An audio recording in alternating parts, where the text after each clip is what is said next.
Esandlwana ulapho uZulu anqoba khona amaNgisi ngo-1879 empini eyayiphakwe ingonyama ucetshwayo kaMpande.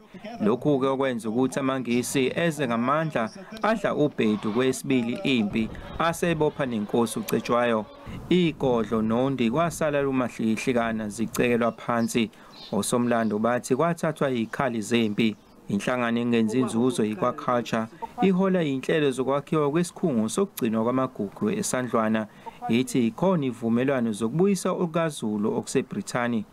Isivumelwano saba ukuthi bazosenzela ama-copies awo wonke ama-documents isilo esiwacelayo. Le nhlangano ethi isivumelwano sasithi lezi zikhali zizobuyiswa uma sekuvulwa ngokusemthethweni isigcina amagugu esandlwana.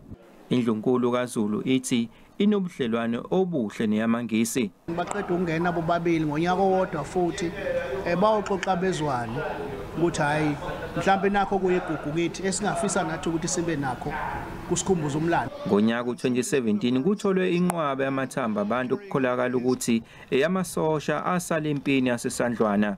Lokhu ke okuzoba ingxenye yesakhiwo sokugcinwa kwamagugu kule ndawo. Ezindabeni ze-SABC nginguvusi Khumalo Olundi.